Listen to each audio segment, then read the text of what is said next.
and it's kind of a gamble because if you get it, you're going to get something out of it, and depending on how the dice rolls, you'll either get basic materials or advanced materials. Now my phone's going off. Or you can buy them. Oh shit! Well, that's not good. That just broke off of my phone. Uh-oh. The little now it's somewhere. That's the problem when you have like a phone where all the parts are painted black and then your carpet is black and you can't. Is that it? No, that's not it. Okay, so part of my phone just broke off. The little part that covers up the USB port. It's not the end of the world, but now I guess after 11 years of having the same phone, it breaking off a little bit isn't surprising. I guess not. Also, it's Thursday.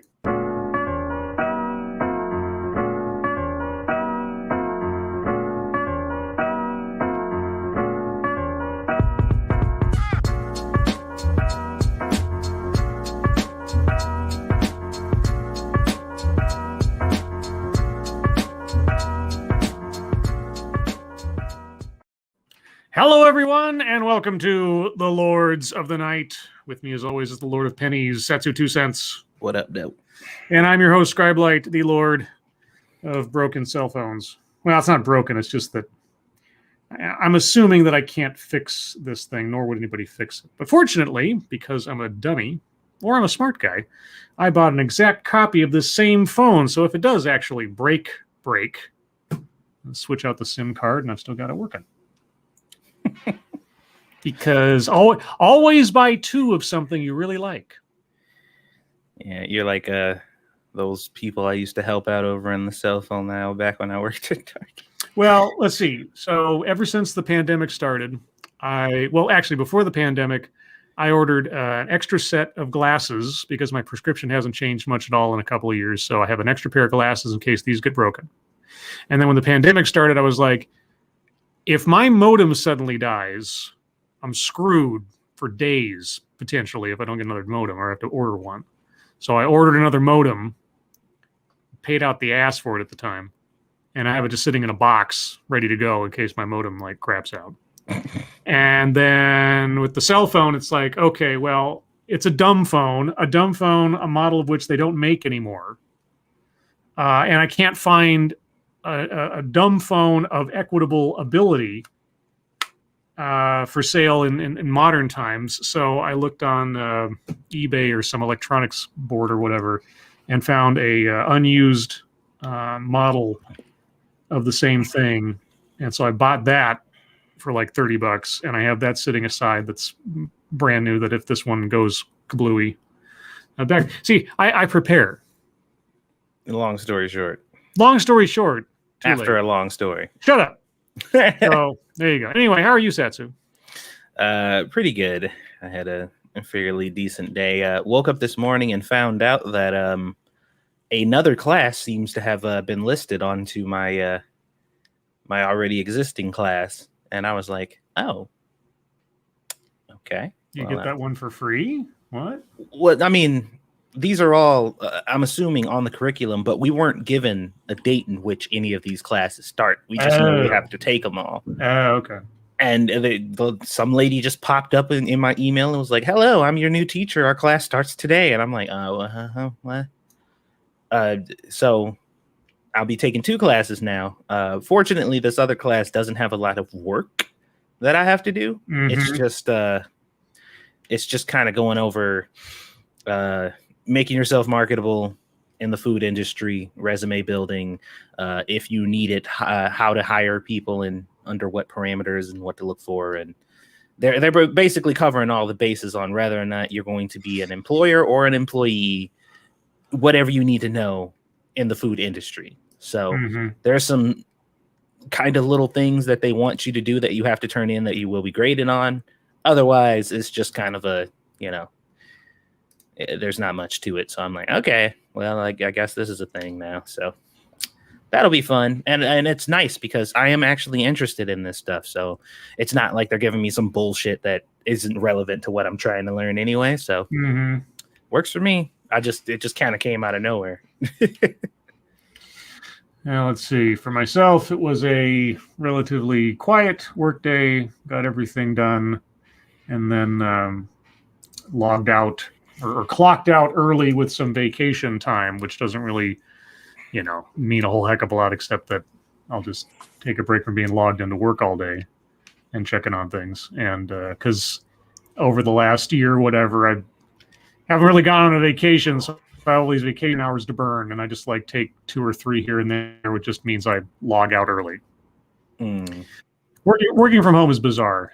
It really is sometimes. It's like, well, I'm at work, and now I'm not at work, but I'm still sitting in my computer room. Okay. So I will escape from all of this weirdness by subjecting myself to a culture of vaginas. Yeah, I'm still curious about that one. Yeah, well, I was too until I heard it, and then I was just like, and those of you that joined me today for TED Excellence, you know how freaking hilarious that first half was, at least, or even the first 3 minutes. It was just like, and I'll talk about it later. Anyway, Monkey Dick, Jim Jones, movies, video games. Hit that like button if you have not already, and I see that you haven't, but maybe you will. And please share our stuff, share it far, wide, sideways, and otherwise, because you guys are our best algorithm. So, with that being said, thank you, Jeanette E. Hellis. Update, gave the guy I liked my number. He's 33. I'm excited. Nice. I don't know what 33 has to do with anything, unless... I guess the question would be then with this kind of, you don't ask a lady her age, and I don't remember what Jeanette's age is, and I'm not going to ask, but is that a big difference, or is that meaningful in some way? Well, maybe she's just saying she's excited at the prospect, not she's excited that he's 33. I guess, he's a full-grown adult or something. One of the comments in the chat was what was it? The first rule of restaurant ownership: take care of your dishwasher. Oh no! First thing you need to know about hiring is don't hire family. You know what? That one comes with a caveat, because I don't think don't hire family is a good steadfast rule as is. I think it should be don't hire family if you're not willing to fire them. I think that's what it should be. Yeah, when you're in that kind of situation, there should be an understanding, a very explicitly stated understanding that while we're here, we're in a professional relationship. Family goes outside of this, that kind of thing. Yeah, if you're not willing to fire, it's okay to hire family because, somebody in your family might be the good person for the job. But if you don't think you'll be able to fire them, then yeah, don't hire family, regardless of if they're good or not. Don't do it. Jeanette says she's 24 to 25. So I've got options? Okay. Well, you got a 1 out of 3 chance to get it right. I guess so. And Froggy says, Scribe Light Satsu, tomorrow's my 27th birthday, but since you won't be here, can you don't for me tonight? Oh, I can don't a lot of things, sure.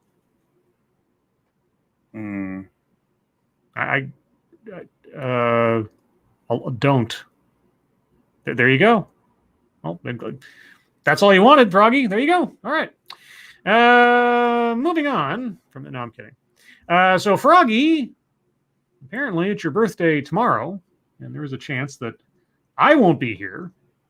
I think Satsu still might be doing the show, but either way. Something will happen. I'll do something tomorrow. I don't know what, but something will happen. All right. Well, either way. Sing, says Froggy. Well, sing is a different word than don't. And a 1. And a 2. Happy birthday to you. Ribbit. Happy birthday to you. Sing the rest like Kermit. Happy birthday. No, I can't. I can't. Damn it, you screwed me up. Happy birthday, dear Froggy. Ribbit. Happy birthday to you. Happy birthday. Yeah, I'll go, happy birthday. goofy. Well, let's say that's goofy. Like I try to put, I know. I try to put, it's like, someday we'll find it, the rainbow connection, the lovers, the dreamers, and the. Ribbit. There's a little bit of a sort of twang in the back of my throat, like, hello, Kermit the Frog here. Anyway, all that aside. Let's move on to the wonderful world of news. Satsu, do you remember a certain superstar? Superstar? By the name of Michael Avenatti. Yes. Do you remember when Michael Avenatti was amazing. Michael Avenatti was the savior of the country. Yeah, he was like the fucking best thing since Betty White. Yeah, he was going to be the anti-Trump. Yeah. Yeah, he was talking tough to Trump like no one ever talked tough to Trump before. He had Trump running scared, Satsu. Uh-huh. He had put the real fright in Donald Trump because nobody else was brave enough to stand up to Trump. Well, our brave warrior was sentenced to 2.5 years in prison for attempting to extort Nike for $20 million. And he cried while the sentence was given down. A federal judge on Thursday sentenced celebrity lawyer turned criminal defendant Michael Avenatti to 30 months in prison for attempting to extort millions of dollars from Nike. Avenatti, who rose to fame as Stormy Daniels' lawyer, he rose to fame on the wings of other forces, CNN, like when Brian Stelter praised him as a hero and all that fun stuff. Yeah. Thank you, understatement. Have you heard Rakita's Kermit? It tops yours. Oh, I'm sure. I know my Kermit's terrible. This whole thing started because like, boy, you sound like Jordan Peterson. Can you do a Kermit? I'm like, okay. Who said you sound like Jordan Peterson? Well, you weren't around for that? I mean, I don't recall that. Oh no, I was told I sound like Jordan Peterson's brother or something like that, and that he himself already sounds like Kermit the Frog, and so I was like, GP, so anyway, yeah, no, I never claimed my Kermit was great. People told me they wanted to hear me, talk like Kermit or do something. I'm like, okay, I can do a very bad one. Whatever. And the only reason I asked him to is because of the Froggy. Right, yeah, so. Anyway, Avenatti, who rose to fame as Stormy Daniels' lawyer, was convicted in February of 2020 of 3 counts for threatening to publicly accuse the sportswear company of illicitly paying amateur basketball players unless Nike paid him. Quote, Mr. Avenatti's conduct was outrageous, U.S. District Judge Paul Gardepi said during sentencing. Quote, Mr. Avenatti had become drunk on the power of his platform, or what he perceived his platform to be, or the platform that was handed to him by CNN and MSNBC and The View and God knows how many other shows and channels and networks over that period of time. Speaking before the court Thursday, Avenatti openly wept, choking up at several points and pausing in his remarks before continuing. Referring to the 2 mediums that fueled his rise to fame, he told the judge that, quote, TV and Twitter, Your Honor, mean nothing. It's all a matter of philosophy, I suppose, Michael, because they sure as hell meant something to you earlier. Quote, I betrayed my own values. You don't have any. My friends, do you have any? My family and myself. Okay. He said, quote, I and I alone have destroyed my career, my relationships, my life. All right. You had help, but yeah, it's your fault. Yeah. No, it's entirely your fault. It's entirely your fault. According to evidence presented at trial, Avenatti told lawyers for Nike that he would hold a news conference claiming the company illegally paid players. In exchange for not going public, Avenatti demanded Nike pay his client at the time, youth basketball coach Gary Franklin, $1.5 million, pay Avenatti and another attorney $12 million, and guarantee $15 million to $25 million in payments for an internal investigation. After initial conversations with Avenatti, Nike's lawyers had approached prosecutors about what they believed was an attempt to extort them. The FBI secretly recorded subsequent conversations between Avenatti and the Nike lawyers, and the colorful quotes, many of which the judge read aloud Thursday, formed the basis for the indictment. Oof.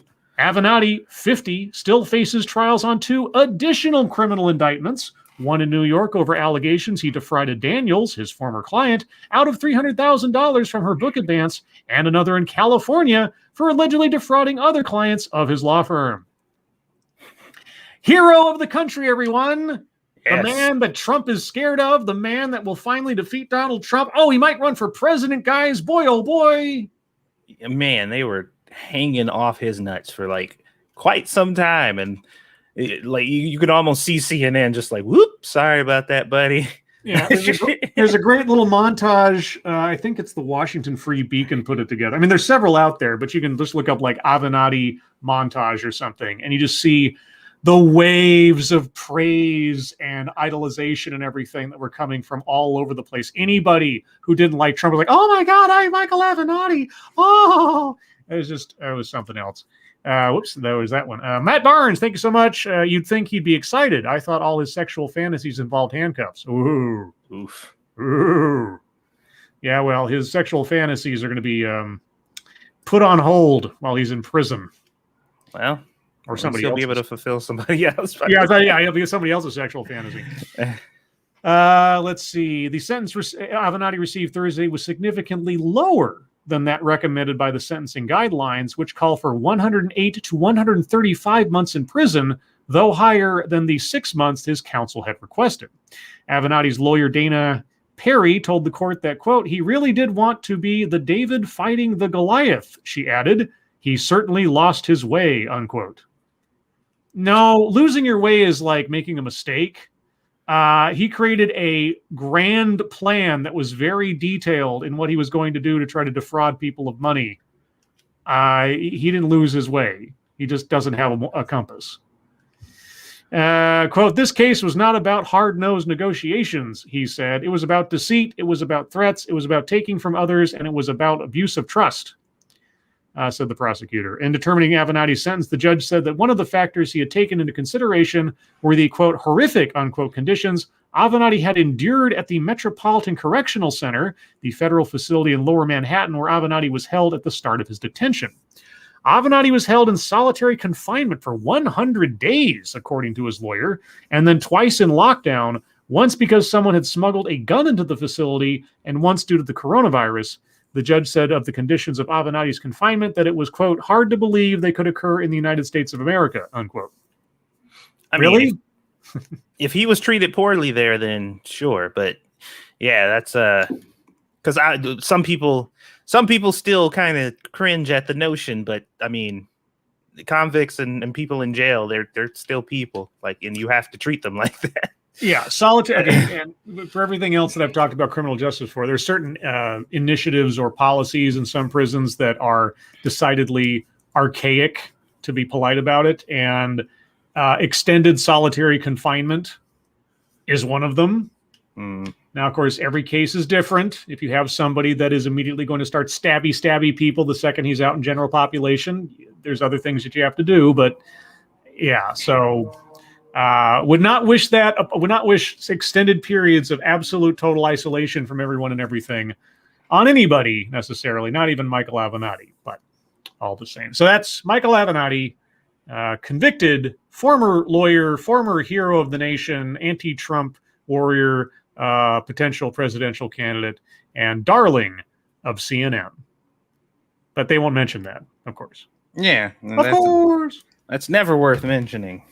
No, it's never worth mentioning just exactly how Michael Avenatti rose to fame so quickly and with such fervor.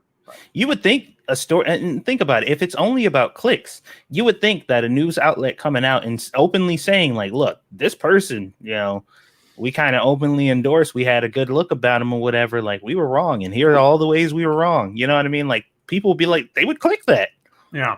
But, Diesel Dave is in the chat. Sup, fuckers? 44 likes. Let's get that up. Smash that like button. Hey, Scribe Light and Satsu. Hey, Dave. What up, Doe? How's it going, Dave? Hope everything's well. Let's move on to the updates on the assassination of the president of Haiti. In that, among those detained in assassination of Haitian president, one may be American. Okay. You know what this means, Satsu. Trump sent him. CIA Black Ops. Oh. That's what this means. probably. A man believed to be a U.S. citizen is among 6 people arrested in Haiti in connection with the assassination of President Jovenel Moise, I don't know, a top government official said Thursday. Elections Minister Matthias Pierre told CNN that the man, whom he identified as James Solagas, was, quote, part of the group, unquote, linked to Wednesday's attack. When asked by CNN whether the suspect was a U.S. citizen, Pierre said, quote, so far, that is the information we have, unquote. Acting Prime Minister Claude Joseph said 6 Colombians and 2 Haitian Americans were involved in the killing. Joseph said authorities have arrested most of the attackers involved and asked the public to, quote, keep helping us, unquote, and, quote, if you see something, say something, unquote. 6 people are in custody, said Haiti Chief of Police Leon Charles. A serious question, I don't know. I assume it's common in Haiti where last names are a lot of the times also first names. Because like Pierre, Charles, there was a Henry yesterday. Yeah, I don't know. I don't know. It just seems like it sort of throws me off because I always think it's like 2 first names. He said Haitian authorities have apprehended those who perpetrated the attack and are now looking for the masterminds behind it. Well, they weren't really masterminds if you caught them within 24 hours. 7 suspects were killed in a gun battle with security forces in Port-au-Prince on Wednesday. So you have 6 in custody, but there are 7 who are dead. So there are at least 13 people involved in this so far. Damn. Okay. 4 died on the scene and the rest succumbed to their wounds at a hospital.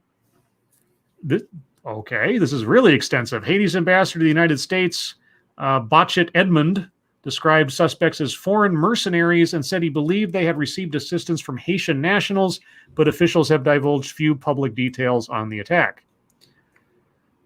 Okay, so what we know so far is that guys disguised as DEA agents, so far as we know, got past whatever security was protecting the president, if any. I mean, I don't know. They haven't said yet.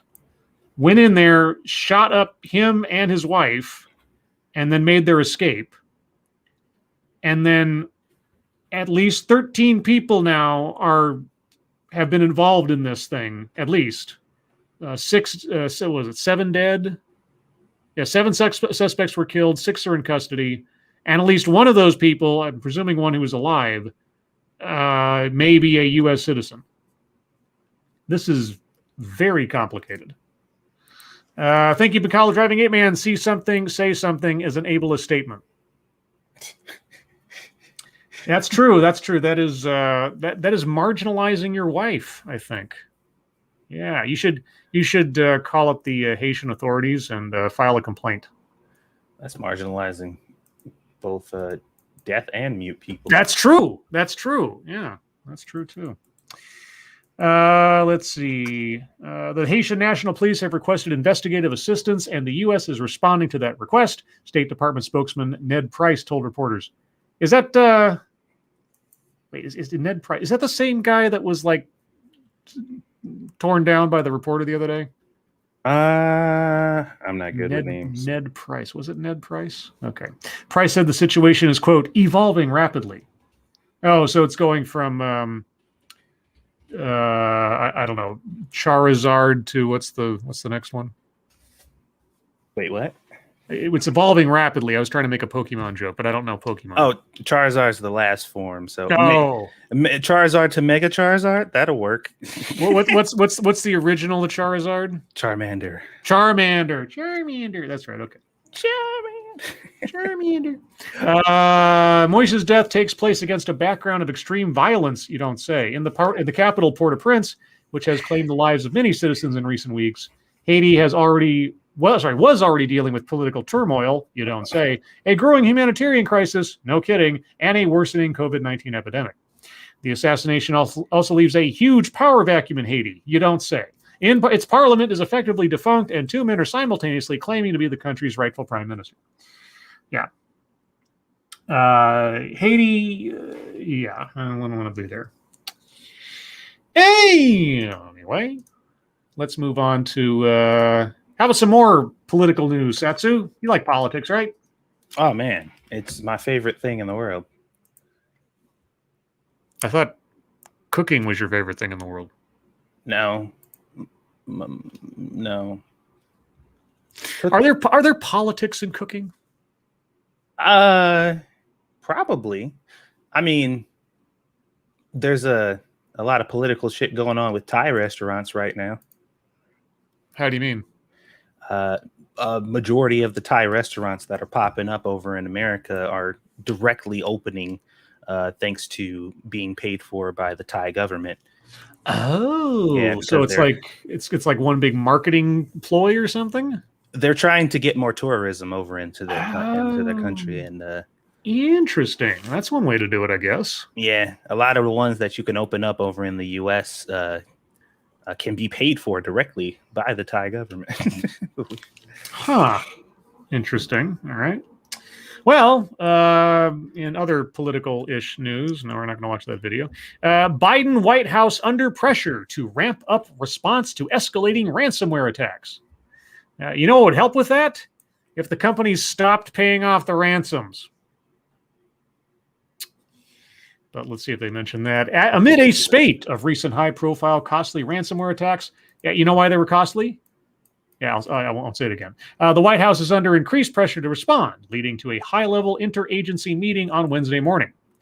Over the long holiday weekend, a Russia-based cybercrime outfit called Resident Evil, claimed responsibility for infiltrating a network monitoring tool sold by the software company Kaseya, taking hostage files belonging to 800 to 1,500 small and medium-sized businesses in the U.S., Europe, and Asia, according to the company, and demanding $70 million to unlock them all.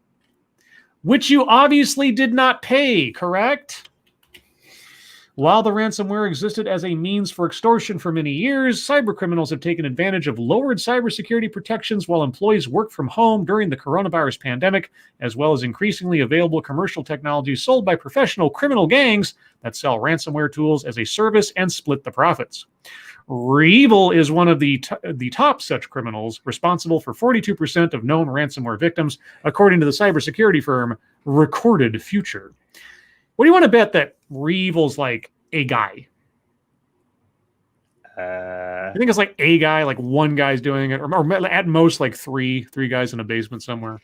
Probably. And they all have on Hawaiian shirts with the top button unbuttoned. That's right. Yeah. And they're all just sitting back eating Hot Pockets, and on one screen they've got like World of Warcraft playing while they're like coding on the other. The network management tool sold by Kaseya is used by hundreds of thousands of firms, which suggests that the impact of the recent attack is more limited than it could have been. Even so, the scale of the attack may be unprecedented, according to cybersecurity experts. Cybercriminals have learned that targeting companies in the supply chain, whose products are used by a large number of other companies, allows them to hit the highest number of victims in the shortest amount of time, maximizing profit, though drawing perhaps unwanted attention from law enforcement and the international community. Well, again, if they would stop paying off the ransoms, let's see, they took advantage of previously undisclosed vulnerabilities. Okay, let's get down to the president's part of this. Along with a recent crippling ransomware attack that halted fuel supply to the East Coast for multiple days, and another on the world's largest meat producer, the targeting of Kaseya has raised awareness of the threat posed by ransomware, leading the Biden administration to convene a meeting with officials from the State Department, the Pentagon, Justice Department, and intelligence community, according to White House Press Secretary Jen Psaki. Quote, "It is something that from day one, the president has made a priority." How could he have made it a priority when it hadn't happened yet? From day one? From day one? Wait, when did the first super duper ransomware attack on the oil pipeline occur? Long after he became president, if I recall, right? It was definitely a couple months into his presidency. Okay, I'll back up and say, okay, maybe there was some generalized statement of our cybersecurity whatevers need to be focused on that he mentioned early on. Okay, if that's what she's referring to, something that was more nebulous before all this started, then maybe so. But I don't know what it means to make it a priority. Obviously, you didn't make it enough of a priority because all this stuff happened after you were elected. A priority after 50 executive orders. Right. Yeah. After all the other stuff. How can we better work with the private sector, and what can we do across the federal government to help address and reduce ransomware attacks on our critical infrastructure, but also on a range of entities in the United States? Psaki said on Tuesday. Well, if you hadn't done it already, and I assume someone out there already had, you'd have to analyze, what are some key weak points or bottlenecks in the supply chain of food and supplies and technology and so on, and then consult with those entities to make sure that they're up to snuff as best as they can be, I guess. But of course, how do you zero in on something that is vital? I mean, if you hit a company that affects only 500 companies, let's say, but you ask them for $5 million, is it worth their time? Sure, because all they have to do is send out ransomware. It's like, anyway. Additionally, Biden's top cybersecurity advisor, Ann Neuberger, how well was she advising before all this happened, convened a virtual meeting Tuesday with mayors around the country on cybersecurity challenges, focusing on ransomware as a main topic. After all of this has happened, according to a readout of the meeting provided by the White House, mayors around the country. I know that some cities and municipalities have been hit by ransomware attacks, but none of those stopped oil pipelines or food processing. Why aren't you having a meeting with CEOs and stuff? The White House has already broadly laid out its main avenues to address the threat, broadly, including disrupting ransomware infrastructures and operators. How? And why weren't you doing this work? Working more closely with the private sector, partnering with allies to pressure nations that harbor cyber criminals. This nation probably not willingly harbor cyber criminals. If somebody lives in a place and commits a crime using a computer, they're living in a nation that's harboring cyber. I mean, unless they're being sponsored by the government. And of course, that is one of the running rumors about this particular thing. But anyway, enhancing cryptocurrency analysis to track down bad actors and establishing clear standards to handle ransomware payments. Wait, what? Wait. To handle ransomware payments? What? Enhancing cryptocurrency analysis to track down bad actors and establishing clear standards to handle ransomware payments. It sounds like paying these people is a part of the plan. Are you shitting me? Well, okay. Well, that was buried in there, wasn't it? Well, considering the somewhat easily trackable nature of cryptocurrency, despite how oxymoronic that might be, maybe that's a part of it where they're like, without that knowledge, we have no way of figuring out where they are, but at least we have a trail. If we send them some form of payment, it could lead us back to them. Maybe that's the general mindset. Some of those efforts are already underway. For example, the Justice Department's new ransomware task force, now that this has all happened, but priority on day one, guys.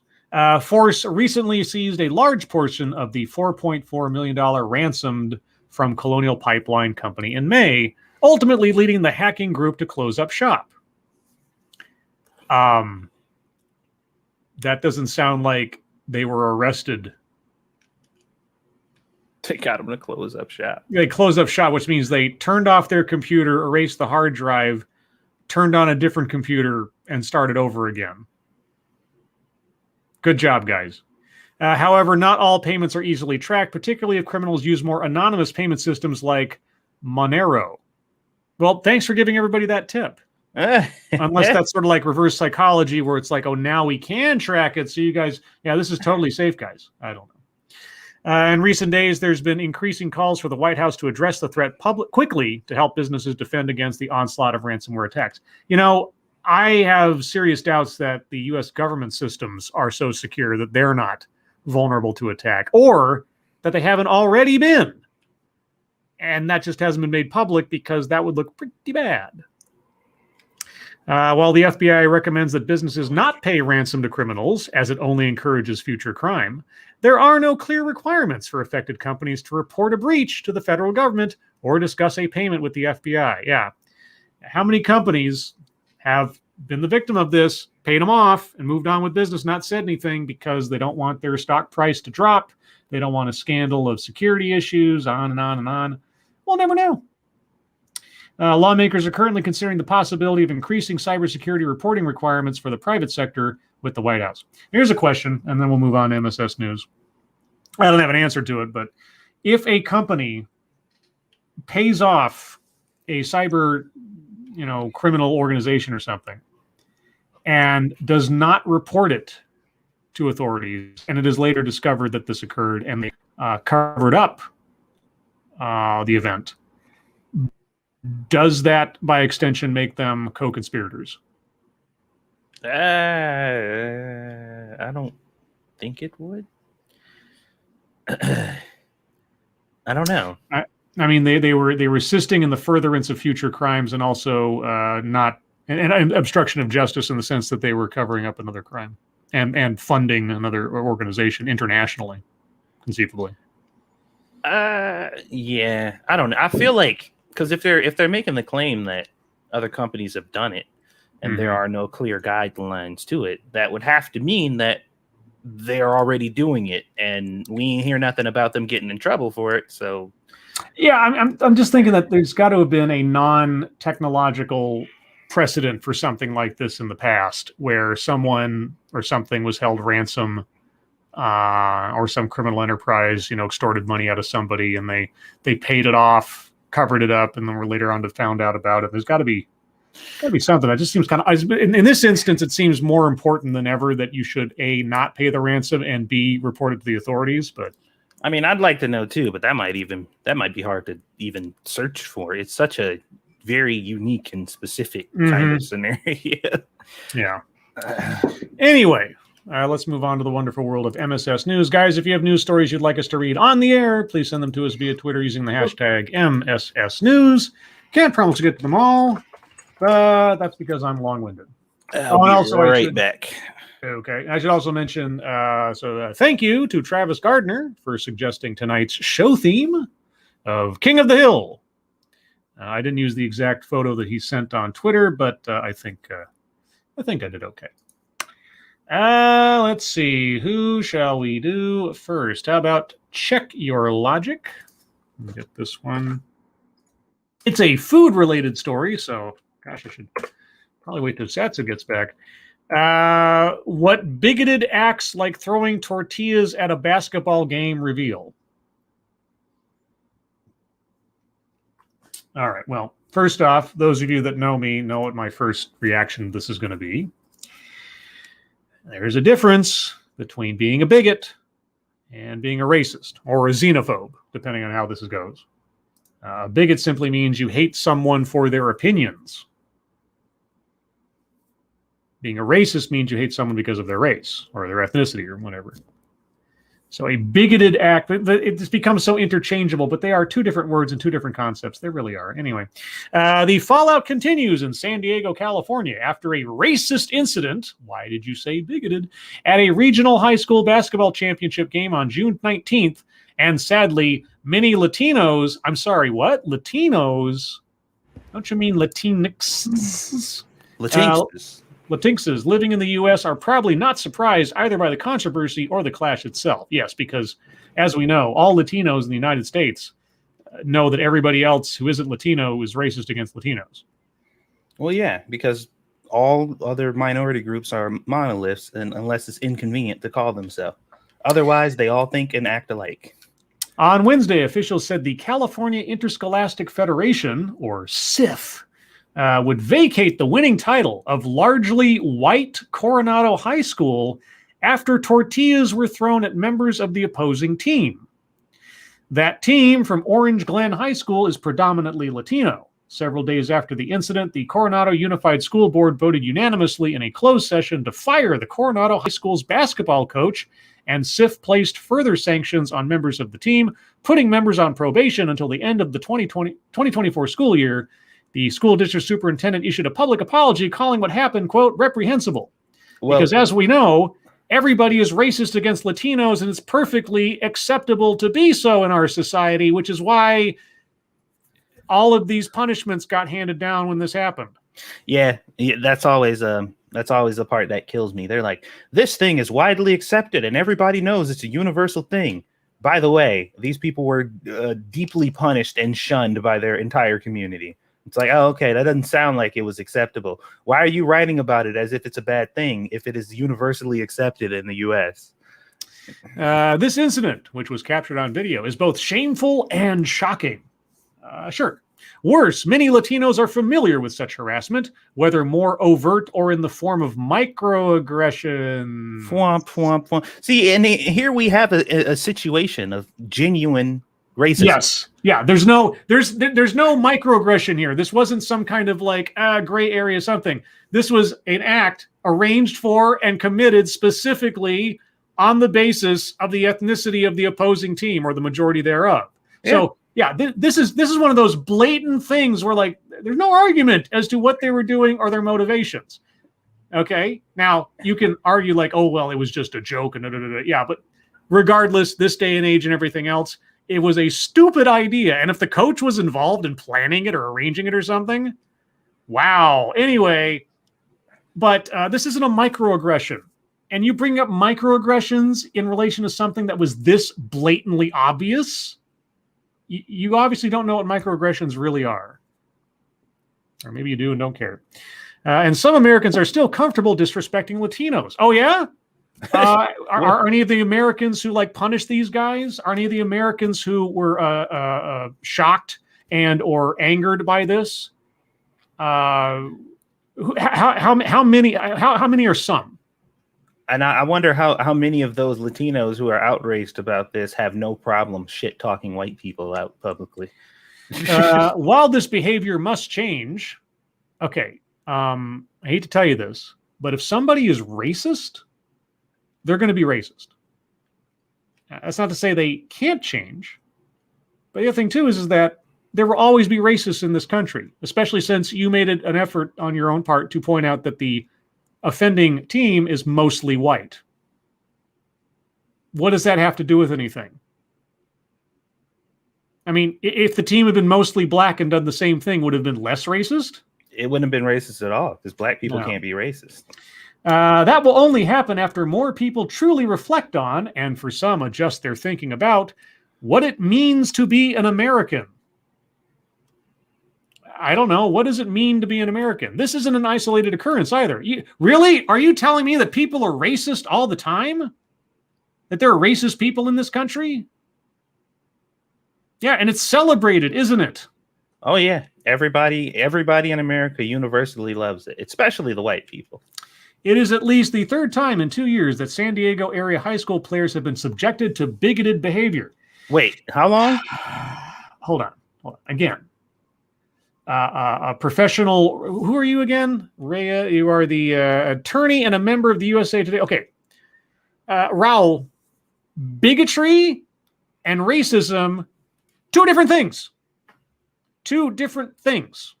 Okay. Bigotry is hatred over someone's opinions or ideas. Racism is hatred over someone's race or ethnicity, to put it simply. So bigoted behavior has nothing to do with this. You're not talking about a political rift or a philosophical rift. You know, you're talking anyway. In September 29, again, someone whose job is to deal with the devils in the details as an attorney. It gets me. In September 2019, at a high school football game, some players were subjected to racial slurs. Okay. After an extensive investigation confirmed that incident, the principal of the school where the taunts occurred issued a statement of apology expressing deep regret for the pain caused to the students affected at the opposing school and their school community. Yeah, it is widely accepted. Because as we know, racism is perfectly acceptable in this country. In April, some players of color were mocked as convicts on social media, for which the school in question issued an apology, and the San Diego City Conference sanctioned the school's football program because, as we know, racial epithets or racial slurs or anything based on that are perfectly acceptable in this country. All this in California, a minority-majority state where Latinos are 39% of the population. Okay. Now, have there been any racial slurs or racist incidents that originated from Latinos?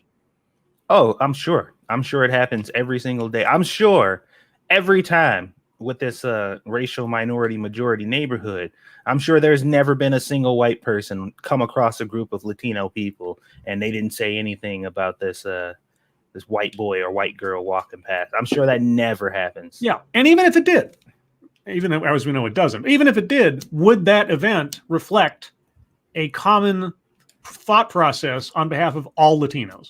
It should, depending on your ideology, but it won't because it's too inconvenient.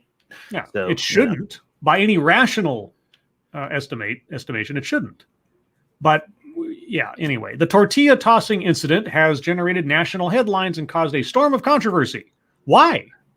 Yeah, why would it do that if it's accepted? If racism and condescending to Latinos or insulting them or anything else is just par for the course. A Latino civil rights group, the League of United Latin American Citizens, or LULAC, demanded an investigation. Well, there was one, noting that the scene could have turned violent. It could have, but it didn't, thankfully.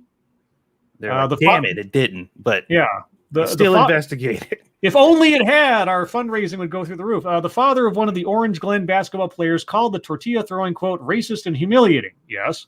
While the game's announcer termed it, quote, one of the most hate-filled actions you could do, unquote. Really? I don't think it's one of the most, but it's fairly blatant. But I mean, yeah, there's no mystery as to what they were doing or why they were doing it. The most hate-filled, defending the Coronado team and coach, one opinion writer for the San Diego Union Tribune argued that the tortilla throwing was akin to tossing beach balls at college graduation, or people in Wisconsin wearing cheese head. Dude, you have got to be Mr. Fantastic to make that fucking stretch. Holy shit! Really? That is some weak sauce, man. Dude, it sounds okay. Weak. That sounds like an excuse somebody gave you, and halfway through the words they slowed down more and more, and they got to the last word, and they were like, "Well, we're here now." Tossing beach balls at college graduation is the same as throwing tortillas at Latino. Are you? Holy cats! Okay, we're moving on. We're moving on. That is the idea of the day. I tell you right, bro. That is some shit to say. That is some spin. Not very good spin. Good Lord. Doesn't even make about 45-degree turn. But either way, this one comes from senior staff reporter and chief Florida correspondent Colleen Byrne. Yay! How wonderful it must be to have a yay at the end of your name. Well, it's always a celebration. I guess. Huddersfield's Edwards gets 10-match ban for inserting finger into opponent. Okay. There are several places on the human body where you could do this, some more painful than others. Do tell what happened. The Huddersfield forward, Kenny Edwards, has been banned for 10 matches for putting his finger up the bottom of an opponent. Was it on the field? Yeah. The New Zealander was put on report by the referee Ben Failer during the Giants' 50-12 home defeat by Catalan's Dragons last Thursday following a complaint brought by the Dragons' prop Sam Cassiano. This is all football terminology or soccer terminology I'm not aware of. Edwards was charged by the Rugby Football's league. Oh, no, that's not soccer, it's rugby. Anyway, match review panel with a grade F offense. The most serious available to it. Wait a minute. He fingered somebody and got a grade F offense? Yeah. Holy shit. I mean, he tickled his colon. You get an F. Hey, he was trying to help his homie out with a prostate exam. Let's see. For other contrary behavior and referred to an independent tribunal, which handled handed out the punishment following a hearing on Wednesday evening. Okay, where's the details? Where's the details of this? Did they not say it? What? The Catalans back rower Joel Tompkins was suspended for 8 games for a similar offense last year. No, I'm talking about this one. Like, what? Okay, well, I guess we're not going to get the dirty details, but apparently it happened. The guy was punished, and USP says he stole Naruto's signature move. Yes. Wow. Indeed. Okay. Unnecessary roughness. Unnecessary. I didn't use lube. Unauthorized entry. There you go. Out of bounds. This one comes from Senior Cornet Frosted Glass. See, I remembered this time. Oh, and it's from Salon. Ooh, I feel so fancy. Salon. Trump wasn't just an abnormal figure. Psychiatrists say his rhetoric caused real trauma. Oh, boy. Yeah, because you just keep pumping him up. He got up on stage, and he leaned into the microphone, and he went, Muad'Dib. And suddenly everybody's heads exploded because his name is a killing word. It's so crazy. Like, they are doing everything they can to make Trump the most powerful being to ever grace the United States of America. While also being the dumbest idiot con man on the planet. And they're trying to convince you of both at the same time. He is the most cunning, most dangerous, most lethal human being to ever grace the earth. But he's also a bumbling idiot that has never done anything successful ever. Except for, I don't know, take over the fucking entire country. Donald Trump was an unprecedented president in many ways. Well, yes, both in his lack of civil service of any kind or even military service prior to becoming president. And of course, every time he looked sideways, he was somehow breaking presidential tradition. So he was the first president to lack any previous political or military experience. I just said that. One of only 5 presidents to win an election without the popular vote, and the first to also later get impeached twice, by the way. And whose fault is that? And the only president to reject an election loss outright in order to promote a Nazi-esque big lie. Really? The only? Oh, well, I guess they said outright because Hillary. And also the only president, because Hillary was not a president when she was rejecting an. Yeah, well, she conceded, but she still continued. She was like, "Yes, I concede that he won, but I didn't lose." Right? Yeah, it was a very Stacey Abrams kind of thing. Yeah, he may have won, but I didn't lose. He cheated. For millions of Americans, the end of Trump's presidency came as a relief, but for some, the break from normalcy has lasted far longer than they anticipated. And you know why? Because they some weak ass bitches. Because they chose to. Several psychiatrists who spoke with Salon used the word trauma to describe the lingering impact the last 4 years have had on many Americans, particularly those from marginalized communities most at risk from Trump's rhetoric. At risk from Trump's rhetoric, not his policies, not his politics. I mean, I guess, well, unless you extend rhetoric from politics, but even then, okay, tell me about it. Dr. David Reese, a psychiatrist who contributed to the book, The Dangerous Case of Donald Trump, 27 psychiatrists and mental health experts assess a president. It really takes that many of you to do that? Okay, the Chaos 1X, thank you so much. She claimed Russia every time it came up in the news. Yeah. Mm-hmm. Yeah, she conceded officially. Oh, but here's the thing. She only conceded after Obama told her you need to concede. Mm-hmm. I've talked about this book before. There's a great book called Shattered. I forget what the subtitle is, but it's called Shattered, and it's about the chaos behind the Hillary Clinton campaign. And it is an amazing insight into all that was going on behind the scenes and all of the egotistical, presumptive mistakes or, just sort of brain dead things the Hillary Clinton campaign did to undercut themselves throughout the entire campaign. Mm-hmm. So when you read that book, and I read it like shortly after Trump got elected, because the book came out not too long after into Trump's presidency, and then hearing all the stuff that was said and kept being said by agents for Hillary or her supporters and so on. It's like, if you know what really went on behind the scenes, you can see, for whatever Trump, sort of sneaky or underhanded things he might have done in the course of the campaign to get attention and etc. Hillary did herself no favors at all. It was honestly her campaign to lose, and she did it all on her own. Yep. Anyway, moving on. 27 psychiatrists told Salon that although many of Trump's policies could be characterized as traumatizing, which ones? Yeah, which ones? Name them. Yeah, there were two areas which, quote, crossed partisan boundaries. Yeah? Crossed partisan boundary. Okay. First, he pointed to Trump's intentionally divisive rhetoric. You mean, if we're going to, okay, divisive rhetoric is a very broad term. And there are two people in recent history who are experts at divisive rhetoric, and that is Obama and Trump. So which one we talking about? Yeah, okay. I want some examples. Like I would say at any TED Excellence, all right, that doesn't tell me anything. And noted that it has traumatized his supporters as well as his opponents. Oh, so it's like toxic the patriarchy hurts men as well as women. Okay.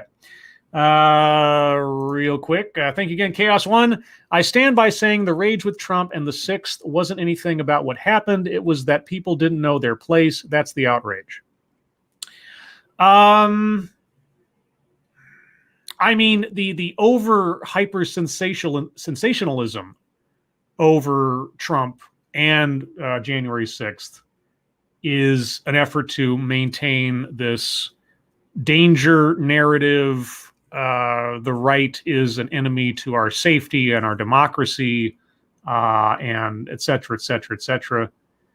And that's a political tool that's being leveraged by the Democrats to try to retain power and gain more power as time goes on, by over-vilifying an entire political side of the country by the actions and or rhetoric of a limited number of people. As far as doesn't know your place and everything else, I suppose there are, people in the Democratic Party and or the left who see anyone who doesn't agree with them that way, certainly. But Trump, I think Trump, part of his, I mean, it's his problem, but in the sense that he made an enemy of the media from the get-go, right? And the media decided that they were going to become an entity unto themselves rather than being the people who are supposed to be just reporting the facts and asking the tough questions. But instead, they turned Trump into a supervillain and their nemesis. Instead of treating him like a public official who is accountable to the people, he became a public official who was accountable to them. Yeah. That was the major difference. The major outlets who got offended by this and specific personalities therein took it upon themselves to make themselves part of the story, representing the media rather than the people. And here's the other part, though. That behavior and that mentality made them money. Lots and lots of money. So as ridiculous as it was, the people in charge who probably knew better were looking at the bottom line and going like, take off the leash. We haven't done this well. We haven't seemed this important to the American people. We haven't made ourselves into the crusading champions like this forever. Keep it going.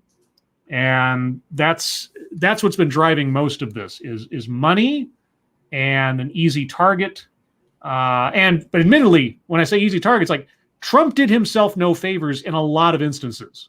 Okay, Trump doesn't get a pass 100% for his behavior, his actions, his words, his politics, and everything else. But when we see 2 scoops of ice cream, him using the phrase separate but equal in a completely different context, them taking his words literally out of context and turning into something that it wasn't over and over and over again, Yeah, there were no harps or halos on either side here, but certainly the media made themselves the representative government of themselves, ostensibly for the people. Oh yeah, dude, even today, I happen to come across one of those memes where it's like me over here still trying to figure out how anybody trusts a president who told you to ingest bleach. Like Right. to this day, like there's still people like, I can't believe people would listen to anything from a man who said that. And I'm just like, well, I mean, I can believe you can't believe it because it didn't happen. But okay, I'm going to only read this next like giant paragraph because I want you. I'm not going to give any commentary, but just think about what's being said here in reference to time frames. Quote, "This is different from normal pre-Trump politics, wherein using anger strategically is not uncommon, but is typically not a personal attack, and at least on the surface, it is couched in mature language and focused on policies or specific behaviors regarding policies rather than being personal attacks," Reese wrote via email. Okay, who was personally attacking whom during the Trump era? And then, just as a contrast, what was going on during Obama's tenure on either side? Quote, "Trump seems always willing to attack anyone who disagrees with him or whom he does not see as sufficiently supportive of him." Really? Just Trump. His attacks in very direct, personal, immature ways, name-calling, childish nicknames, stating overtly that opponents are horrible people, etc., as well as Trump's using occasions that are typically at least superficially nonpartisan, holidays, tragedies, etc., to almost always include an attack on some person or persons, is far outside of what is normal. Okay. Now, in some regards, he's not wrong, because unlike previous presidents, Trump did not possess, nor did he seem to care that he did not possess, a more presidential, statesman-like demeanor when dealing with certain situations, right? I mean, it was not having that demeanor which sold him to the American public as a game changer. So why the hell would he resort to it when he finally gets the job? Okay. So on the one hand, he's not incorrect that Trump's behavior in many instances was childish, was high school, was contradictory, was overblown, which did him no favors politically. But at the same time, that was part of his sales pitch to begin with. But now the master question comes, if we go back and we read from that list, which one of those things, if we go through and read all the accusations that they had against Trump, which one of those things did the media not actively participate in also? Okay, just to be devil's advocate, actively participate in it. It is the media, or at least a subsection of the media's responsibility to report on what the president says and does. So, no, but I mean, but like reflect that exact same behavior back while criticizing it. Like, because they're saying that the very act of doing it made Trump a bad person inherently, but they did all those exact things. The name calling, the disrespect, the using holidays to attack Trump or whatever, using those same holidays. They did everything they listed off. They did unapologetically. So, and I'm like, I get it. He's the president, but they're the media. Yeah. So no, the media is not innocent here of these things. The characterization here, in part, is not incorrect. But to say that he was the only force making use of those same strategies to diminish our political discourse down to name calling, high school rivalries, petty nonsense would be ridiculously disingenuous. Dude, I would be 100% behind them if they handled this how the media should have and just reported on everything and just let him throw his tantrums, do his name calling and all his childish stuff, and they just stay professional the whole time. Me and the media will be tight as fuck right now. Oh, but that's not what happened. No, we spent 4 years reading, like, one story would have a legitimate, or at least a reasoned description of what Trump did and how it was either unproductive or unhelpful or whatever else. And then there'd be 3 stories after that where they just made stuff up or read between the lines of a cookbook to find something to further villainize Trump, because anything with Trump's name on it got lots of clicks, and anything that seemed like the smoking gun got them more money, and they exchanged their whatever you want to call their journalistic credibility for clicks. That's all it is. And I'm not talking about specific reporters, because the organizations behind Chris Cillizza doesn't have his job because he's a great journalist. Right. Chris Cillizza has his job because he got a lot of clicks with his headlines, and he's a company man. And the company wants Gawker style reporting now. They want blog reporting. They don't want actual journalism. If you want actual journalism, you have to go so far afield from the mainstream. And really good journalism exists, but it almost never gets any play on the mainstream because people don't want to hear actual, investigation or something that's a reasoned argument, or saying, here's what's claimed, here's how much it is true and or false, and here's my analysis. It's all too dry. It's not sexy. It doesn't give you the immediate answer or emotional, oomph that you want from it. Yeah, all I ask for is just a little integrity, man. That's all I want. But they act like they're like, well, somebody did the thing we don't like, so it gives us free reign. Yeah. We'll do a couple more and then we will move on. This one comes from and then it jumped on me. Massive Dynamics. Page not found 404. Okay, well that didn't help. What did the link say? Pelosi's husband gained nearly $5 million on Alphabet stock ahead of vote to advance 5 antitrust bills targeting major tech giants. Okay. Where did that story go? I bet it's a conspiracy. I mean, isn't everything nowadays? Let's see. And then my Twitter decided to refresh on me. So, here we go. We'll do one from, we haven't done one from The Real Diesel Dave in a while. So let's do this one from The Real Diesel Dave. India surpasses U.S. others in number of ethical hackers. Well, there are white hat hackers out there. Hackers that will test security. Hack for good. Yeah, they'll try to hack a system, and then they'll come back and say, "Here's your weaknesses that could be exploited. Fix them." That kind of stuff. India's ethical hackers now represent the biggest nationality within BugCrowd's network of security researchers, according to the firm's annual report issued yesterday, titled Inside the Mind of a Hacker. The share of the country's BugCrowd survey respondents jumped 83% from 2019, putting India in first place ahead of the US, the Vulnerability Disclosure Service reported. The exponential jump catapulted India into first place, with the country being called home by 34% of the 3,493 survey respondents from 109 countries, compared with 26% who call themselves Americans. In 2019, the U.S. led with 27%, but this year it fell to 10% of BugCrowd's total denizens who interacted with the platform 7.7 million times. You know that ethical hackers have got to be one of the most valuable commodities right now with all the ransomware stuff. Oh, yeah.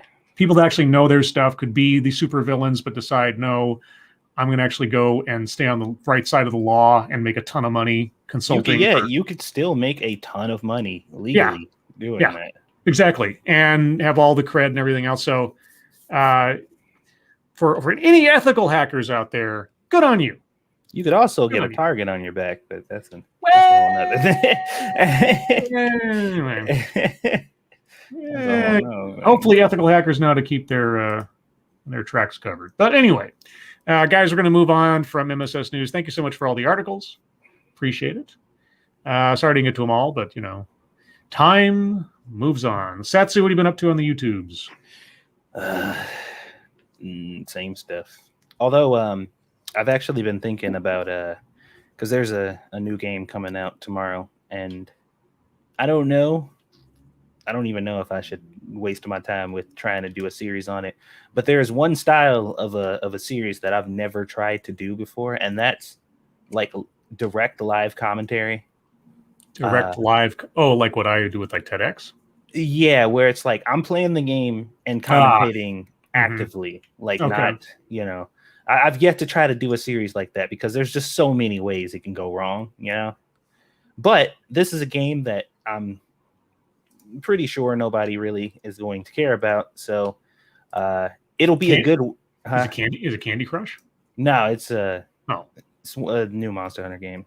Oh, okay. But people don't really watch that content on my channel. But this is a good way to experiment and to get a steady stream of content just like coming out over there, where I don't have to. So I'm gonna just give it a shot. It's either gonna be bad or good, but at the end of the day, like I said, it's probably not gonna matter because nobody's gonna really see it. So I'll be able to judge on my own whether or not it's something I can actually do. And it'll give me an excuse to put some stuff out while I'm actively working on other things, because I'm going to be playing the game, period. Like, I'm getting it, I'm buying it, and I'm going to play it. So I'm going to just try my hand at turning on my camera, my mic, and just kind of, commentating and see how that goes. I hear there's that's kind of a popular thing in some places. Yeah. Some people have become extremely famous from doing it. One being the Rad Brad, who has had his YouTube channel going for quite some time, and all of his videos gets over like 500,000 to 2 million views. And he does that exact thing. He just plays the game all the way through while commentating. Nothing fancy either. I don't even think he really does any editing outside of just skipping parts that, either took too long or are boring. It's like seemingly one of the easiest things in the world, but he got really lucky and became one of those channels that's just, known for it. So, man, you got to set up a reputation somehow, or have some kind of gimmick, or your personality or your presentation in some way is engaging. Well, yeah, but I'm gonna give it a shot, and we'll see how that goes. What was that? What was that? What? I wasn't. No, I wasn't. No, I know you weren't, but we already know how that goes. You need some self-confidence, dude.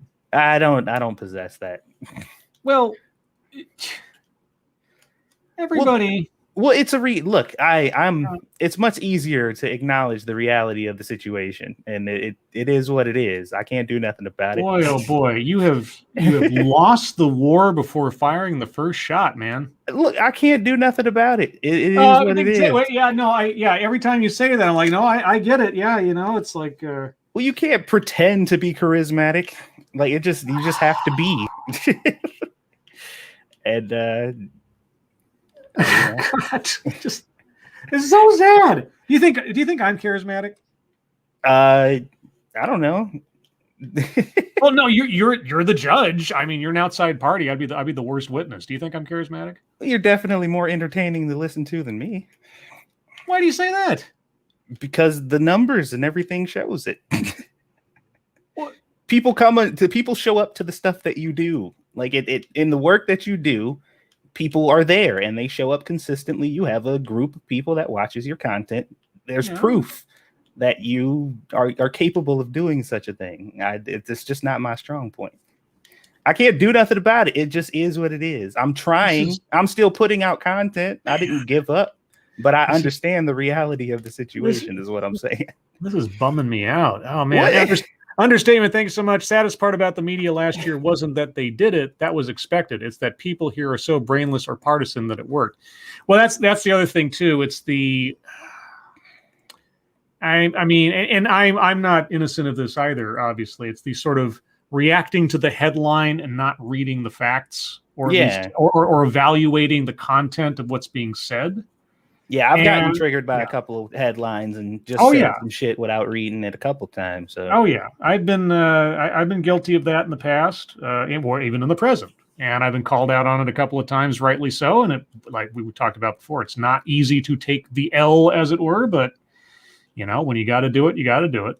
But yeah, no, reading, context comprehension, reading comprehension, critical thinking. These things are thrown around like they don't mean anything, but they really do mean something.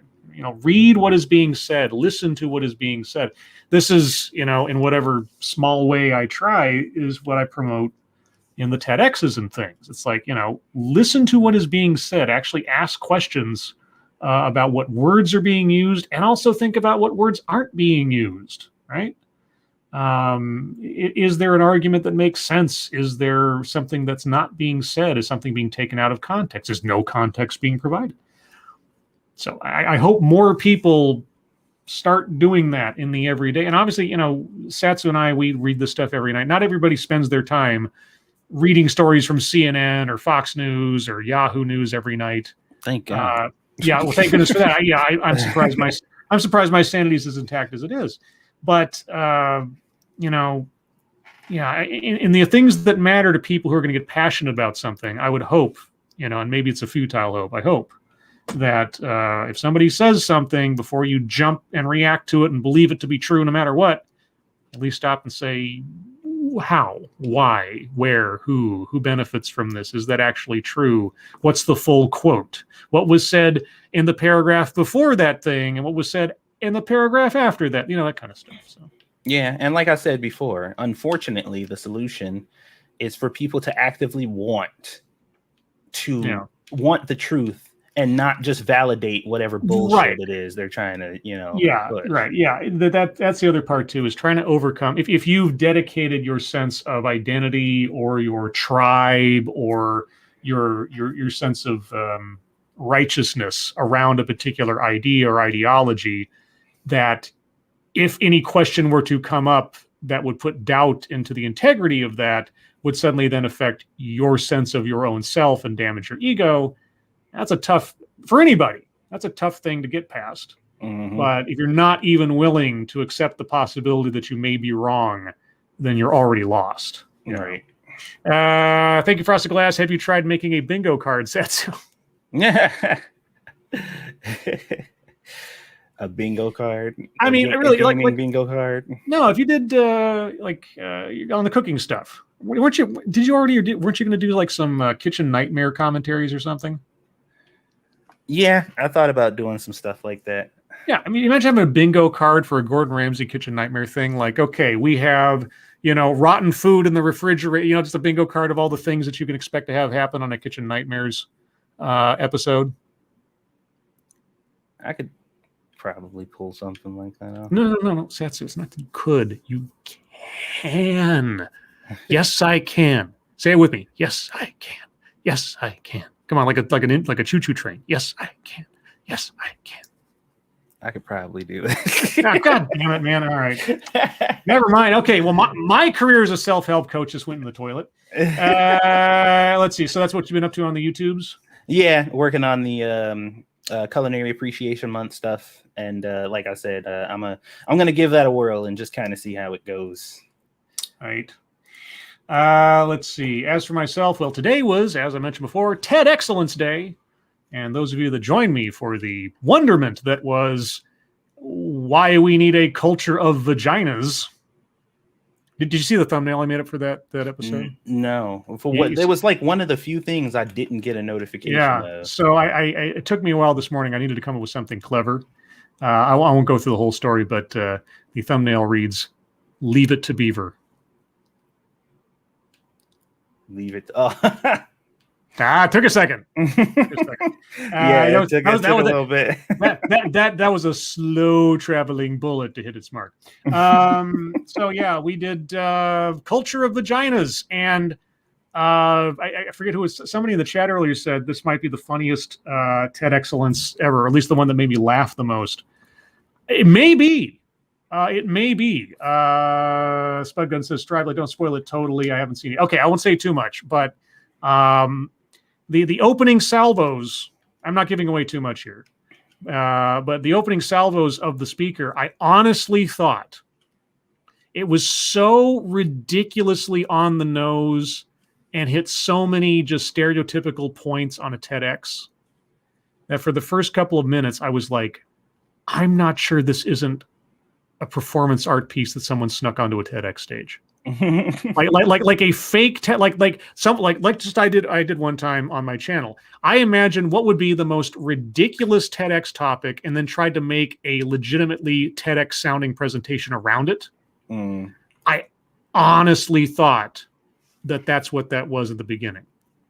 I was convinced otherwise by the end, but in the opening moments I was like, this cannot be real.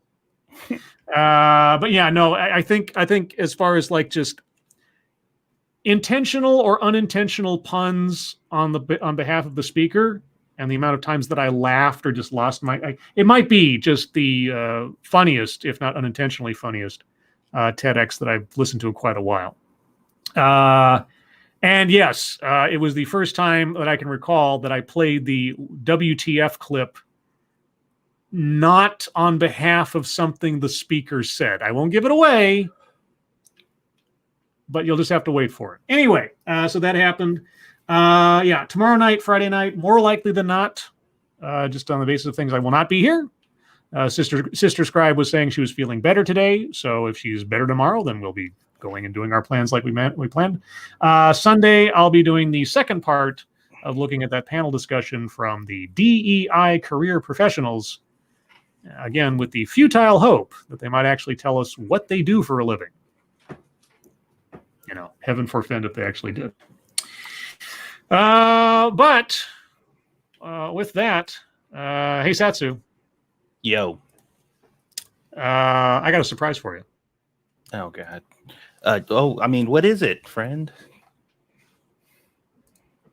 Why, it's a sense of urgency around white supremacy. Oh, that doesn't. Let's get past the music. No, shut up. And I'm an anti-racism consultant specializing. Anti-racism consultant. I give up. I'm already done. Okay. So let's listen to our friends at Diversity. Okay. Can we mention the fact that a lady whiter than sour cream just showed up and said that she is an anti-racism consultant? Yeah, consultant. All right. So this dials right into my whole diversity, equity, and inclusion professional careers thing. Oh boy. Are you ready? No. Here we go. Oh, as I hit the button over here. Hi, I'm Judy Blair. Hi. I'm an anti-racism consultant. Well, it says right so on your shirt, so you must be. You know, judge a book by its cover, right, Judy? Specializing in working with white folks. I'm also part of the team at Diversity, and I'm excited to bring you this video series. Okay. In this series, we're taking a look at 15 different aspects of white supremacy culture. Well, here's one aspect you need to think about when video production there, Judy. Reflection on your glasses is terrible. Yeah. So whoever's doing the lighting really needs to like raise those suckers up above you so that they're not glaring right back at us and you look like a robot. Yeah. And not only that, you're white as fuck. The background is white as fuck. The light in your glasses is white as fuck. This video screams white supremacy. Yeah, at least on the color palette.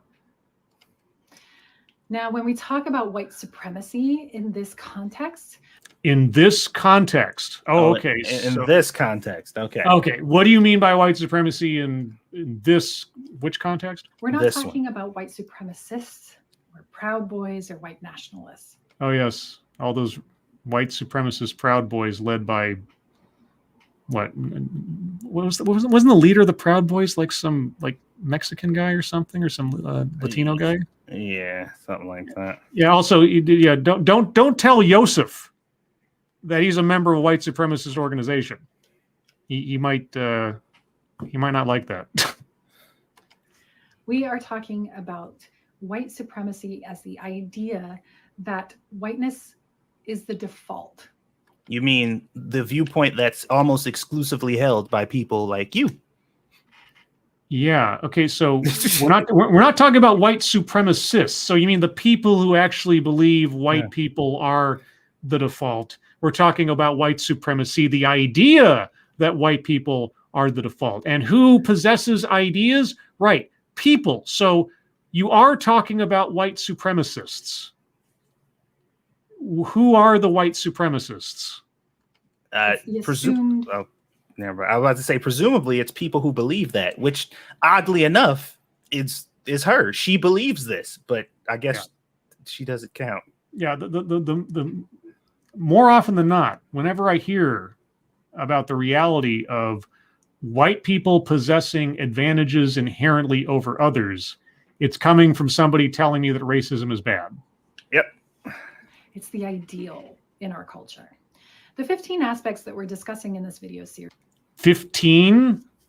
Okay, this is only a 3-minute long video, so it can't be that long. Come from a list published in 1999 by Tema Okun. 1999. 1999. Okay. Nothing's happened since 99 in our. Okay. Anti-racist trainer and activist. Uh-huh. The list itself is a culmination of work by multiple people. So she cribbed on everybody. Okay. Including Tema, but also Kenneth Jones, Daniel Buford, James Williams, Sharon Martinez, and others. You know what? I think I discovered the reason for the glasses glare. Oh, so she doesn't look like she's looking at her cue cards? Yeah, you can absolutely see her constantly looking down there. But I wouldn't fault any amateur video maker doing that. I mean, this isn't a television show or something. I'm not going to fault her for that. But no, the light glare is just someone who just has no experience in lighting a video, pretty much. Otherwise, they do so. I don't think she has any shame looking at her cue cards. And people standing up on a stage or doing a public speaking thing, I give a lot of leeway for that because it's like I wouldn't be able to do it perfectly either. So, but that's just me. Satsu's far less forgiving than I am. Well, you're an imperfect white person, but these people are pure and perfect, so they should be able to do it. No, hell, she's purer in skin tone than I am. That's for goddamn sure. Over the past 2 decades, the list has served as a useful framework for recognizing, disrupting, and dismantling white supremacy in our day-to-day lives. Really, since 1999? Yeah, and presumably, here's the thing about that. Since 1999, it's been detrimental, or not detrimental. It's been what's the word I'm looking for? It's been whatever, successful in doing all those things. Yet they're telling us now that they've made zero progress. That white supremacy is still supreme in America. Right. Yeah. So, God, after 20 years, it's done so much good work that we're still in the thick of it. Right. I want to be really clear here. I wish you would be, just like the transparency of your skin. Holy shit, did the camera jump up? Yeah, they zoomed in a little bit. Okay, I looked down for a second. It was like, now I look back up, like, holy shit. All right, let's. Okay. I want to be really clear here. The values and norms this video series is addressing are not exclusive to Western white culture, and they are not inherently bad or good. They are merely often invisible ways of being. Whoa. Wait a minute. Wait a second. Dude, I love that. Not inherently bad or good. So white supremacy is not inherently bad or good? Nah. And it's just unseen. What did you just say? What was that last bit? Merely often invisible ways of being. Microaggressions. Invisible ways of being. Yeah, we're talking about microaggressions. Yeah, they aren't exclusive to America, which we would love to lead you to believe. Yeah. And they aren't all bad or good. By the way, if you do any of these things, you're a fucking monster. Yeah, as we know, white supremacy is rampant in China. I'm sure it is. Yeah, so we're talking about microaggressions and unconscious bias, right? That are part of our socialization. If we want to create a more just and equitable world, we have to interrogate these values when we notice them coming up. No, you don't interrogate values, you interrogate people. How do you interrogate a value? Yeah, that's what I was saying. Like, how do you, tell me, again, like with so many other things, it's like, okay, somebody says something that we have to do this and we have to do that. I'm like, okay, give me an example in practice of how this would work person to person. Oh my God. Right? I mean, I would love to hear, how do you interrogate a value when you see it arise? Thank you, Ebony Williams. Who wants word salad? Yeah. I mean, word salad has a lot of fiber in it because it usually makes a lot of shit. Jesus Christ. That was almost a good joke. Interrogate a value. Checking to see if an alternate way of being might provide better, more equitable results. Alternate way of being. This sounds like some. What was the name of that? There was this fake documentary on Netflix. I think you can still find it, where a guy decided to go out and pretend to be a guru, like one of those new age gurus, right? Mm. And he was so he posed as this yogi, and just sort of filmed, and people bought into his nonsense. Of course. And he made people feel good and feel empowered and all this other stuff. And at the very end, of course, he reveals that it was all put on, and it was crazy. Anyway, when I think of someone saying an alternate way of being, I think of like one of those new age meditative sort of, put yourself into a trance kind of thing, have some sort of vision quest. And I'm not putting down those notions in and of themselves, but when somebody is trying to tell me that is what you have to do to achieve greater equity and everything else, it sounds a heck of a lot less like socialization than it does spiritual indoctrination, if you know what I mean. Mm-hmm. A word of caution. These norms should not be taken as a checklist of behaviors to eliminate, with the alternatives enshrined as the cure for all that ails us. You just... Wow.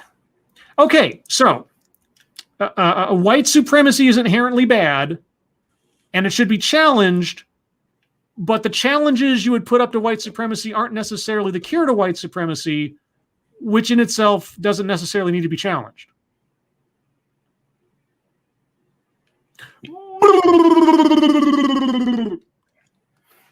Critical analysis and weighing of these norms when they crop up is vital. For why though? If they're not, yeah. Okay. No, go ahead. Sorry. If they're not, if this isn't a checklist of things, and this is why white people are so confused in America right now. This is why there's a bunch of white people who don't know who the fuck to bow down to and prostrate themselves to, or a whole bunch of people asking questions. How do I be a good ally? Because like almost everything she's said thus far has contradicted itself. Or just been so abstract that you can't know what it is that she's talking about. Yeah, you can't decipher what it is she's saying. Okay. There is no shortcut to uprooting white supremacy. How about not being racist? Wait. That I forgot. You can't not be racist, because racist is the common thread throughout all of humanity and thinking. There's either you're racist or you're anti-racist. You're either in denial or you're in confession. I don't know what came over me. I don't know. It's almost as if this was created specifically so there could be no solution for it. Each video in this series focuses on one aspect from the list, and today's aspect is sense of urgency. Sense of urgency since 1999? Okay. Oh, how many of you have come across a deadline that feels like it was just set because someone needed a deadline? Yeah, let's not set an end goal. That way we can always complain. Is that what you're... Dude, I'm telling you, this entire thing, their entire structure is built up on a fucking imaginary foundation of nothingness. There is no path. There is no security. There is no redemption. There is no solution. It's just acknowledge that there's a problem so we can infinitely make money. It happens. Okay, what was she gonna what was her title again? Anti-racism consultant. Yeah. Yeah. Okay. Anti-racism. Okay. Some things are actually urgent. If I were injured and needed assistance, that would be urgent. However, do you sunburn easily? I think you probably do. Oh, sorry. For many of the things that we encounter in our daily lives are not, in fact, urgent. Okay. And when we imbue things with a sense of urgency, it pressures us to make decisions very quickly. You don't say. Really? A sense of urgency. What's the definition of urgency again? Okay. Imbue something with a sense of urgency. So everybody is just being completely lazy about fighting white supremacy. Is that it? Okay. Well, it almost sounds like she's making the opposite argument, that people are too eager to do it. Okay, let's see which way she's going here. And when we make decisions very quickly, we don't always hear everyone who's involved in there it is. Yeah, okay. There it is. By those decisions. If we're able to slow down for a moment and say, hey, wait, do we need to make this decision by end of day Friday? Or can we actually wait a couple of weeks and make sure that we've gathered all the information that we need? That's not bad advice, though. No, that's not bad advice, ultimately, because here's the thing, and I've talked about this before. Trying to solve a problem when you're overheated with emotion and or excitement or fear or whatever else, you're not going to be thinking as rationally as you could if you just take a breath, slow down, and think about it. Now, you don't necessarily have to wait 2 weeks. I mean, maybe the thing actually does need to be solved now, But the difference is stoicism versus panic. Well, that's really what it's about. I'll give you a really good example. The people kneeling in African garb, that was the result of somebody fucking panicking and saying, we got to please these Negroes quick. Like we got to do something. They're fucking pissed. And somebody's like, I know. My cousin, he sells weed and he has a bunch of fucking African garb there.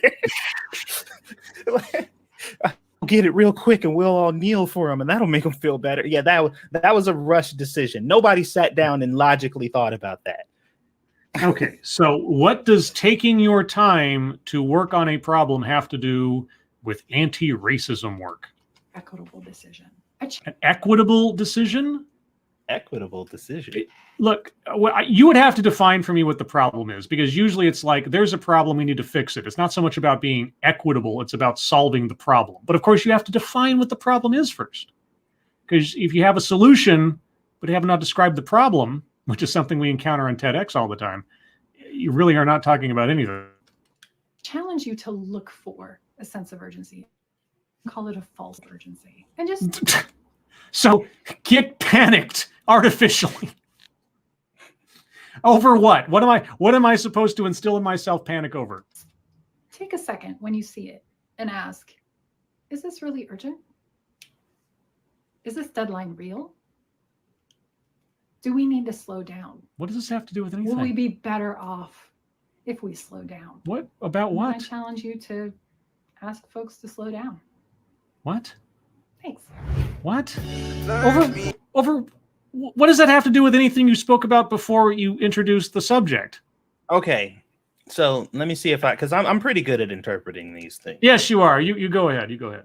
So, in the context, because she specifically said in this context, yes. And based on my experience with these people, I'm assuming the context is white activism, right? Well, she was talking about, yes, you have to slow down to get all the voices. Yes. Right. And usually the response to, very impressionable white people who want to be the best snowflake they can be is whenever something happens, they get in this fucking, we got to do something about this now, mode. Mm-hmm. And then some ridiculous, stupid decision ends up coming out, like, I don't know, canceling fucking syrup, kneeling in African garb, canceling TV shows that were made for kids, that type of shit. Mm-hmm. And I could be wrong, but my interpretation of this argument is stop treating these things as these crazy urgent, it needs to happen right now, and stop creating these false deadlines that you've specifically imposed on yourself, and take a step back, listen to the people, find out what they actually want, and then act accordingly. Which, like I said, doesn't sound like bad advice to me. But in the context she was putting it into, these were all about context and critical thinking and all that stuff, Anyway, so I didn't know what was going to happen in that video because, I don't pre-screen these things, but that was only one of the 12. 15. Oh, 15. Fuck. 15-part series. Oh, shit. Yeah, no, this one was the one that came out a few days ago. There was one, what was the other one that came out? Here, let me see if I can find it real quick. So this is, I'll read some of the titles of their recent videos. Here's how you manage diverse teams. Cultural norms of white supremacy, perfectionism. Tips for recruiting diverse teams.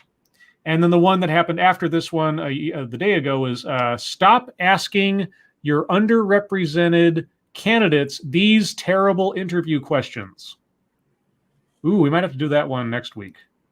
Yeah, that's it. I want to know what the questions are. I want to know what the terrible questions are. I'd love to hear that. Okay, anyway, guys, we're going to move on to question time. If you have questions, comments, concerns, complaints, conspiracy theories, put them in the chat now. If you have questions for us directly, please put plenty of chat marks after those. If you have statements for us to consider, please put plenty of statement marks after those. If you have no idea what I'm talking about, well, our audience is so friendly and helpful, well, they will tell you.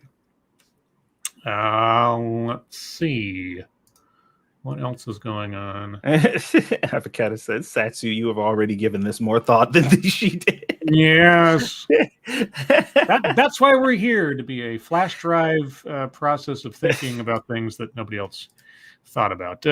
Frosted Glass is interrogating values when you ask buy one, get one half off where it was the night of the murder.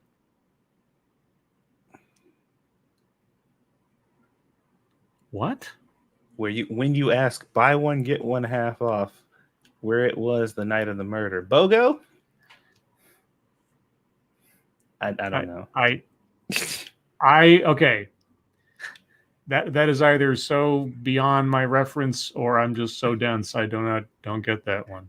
Well, you know, if you don't get it, I damn sure don't get it. I don't think. I mean, it could have been an anime reference. You know. I Speaking of which, Pirates Creed asks Satsu, have you watched Ouran High School Host Club? Not all of it. I've seen some of that show, and I don't know. There's certain slice of life kind of shows that I watch where I'm just like, there's no reason to watch this. Like, there's nothing actually going on that I care about in the show. Because some of them are just a little too mundane. Like, I kind of like the ones that, I don't know. It just, I was just like, yeah, this show probably wasn't made for me. So I didn't hate it. I just wasn't really into it. Sarcasm is not hate speech. Do you think the scam-demic is all about enabling the Great Reset? I think that any catastrophe or crisis can be used as a pretext for all sorts of things. Like 9/11 was the pretext that the neocons used to implement their project for a new American century. Sorry, PNAC, which had been thought up and planned out years before 9/11. But 9/11 came along and it was a convenient time to offer up their philosophy as a response. And so when the pandemic comes around, however it was caused, naturally or otherwise, never let a good crisis go to waste. If you're somebody who's got an agenda to push and can more easily do so in a time of fear and panic than you could in a time of more sedate mentality. So that's what I think about anything where somebody says, was the pandemic a tool to enable this? And it's like, no. The pandemic was used as an excuse to enable whatever else, depending on what we're talking about. More likely than not. If something just came out of nowhere, seemed like it was, or from the past or something, probably that was it. Ebony Williams, have either of you heard of Ruined Leon? No, I don't think so. Is it a YouTube channel or an anime or? That didn't really. I don't. Off the top of my head, I do not recognize the name. I need some context. Let's see. Advocatus Diaboli, which are better for throwing, corn or wheat tortilla? I've never had the occasion to try throwing tortillas at all. I would say probably corn tortillas because they're a little bit heavier. Oh, and you could like discus them more. Yeah, they probably glide through the air just a little bit better. Why do you ask? You got some high school kids you want to go visit? Kiever Dam, Scribe, how about changing the square to diversity, equity, and or inclusion?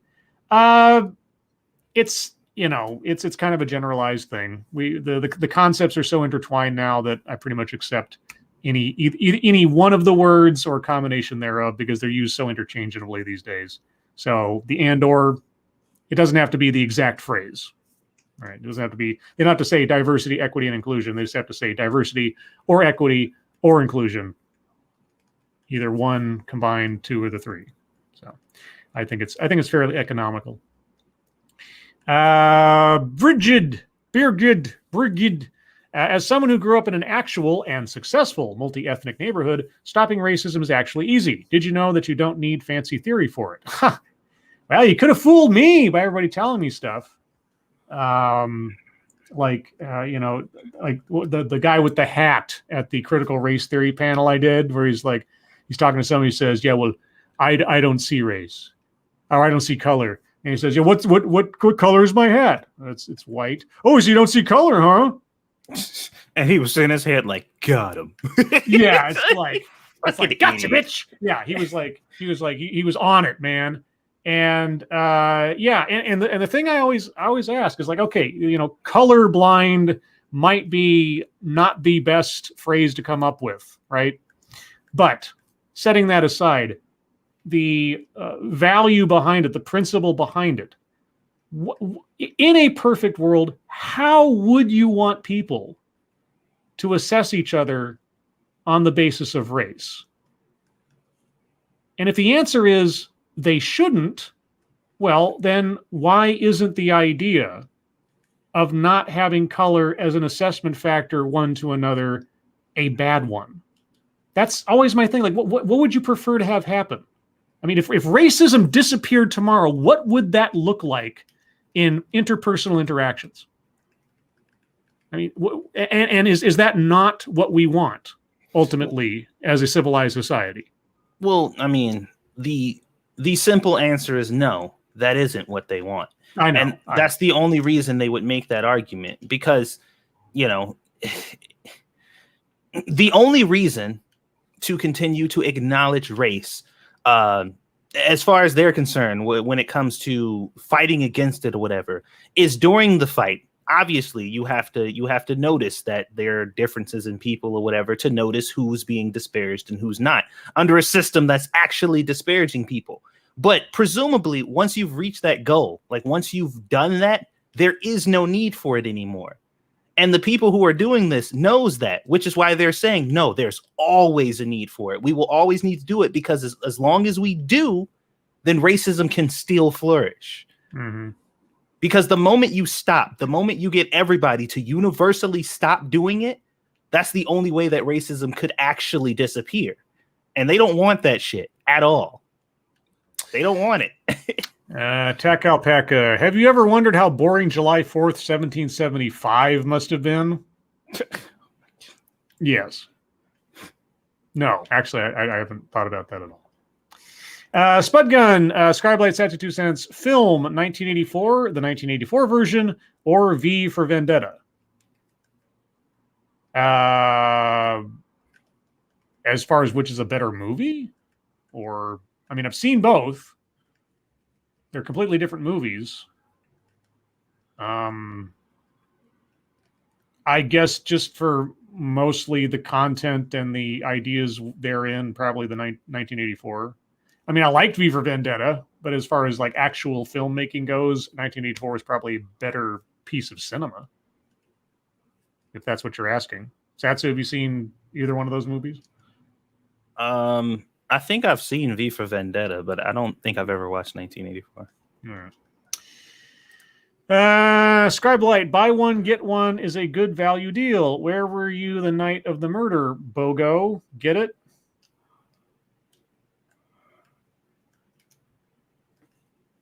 I mean, I figured that the reference was about somebody named Bogo. I don't know what it means. I don't know. Apparently, there's a quote. Where were you on the night of the murder, Bogo? Yeah, I am completely in the dark here, guys. I have no idea what I'm supposed to be getting out of that. Like, buy one, get one free.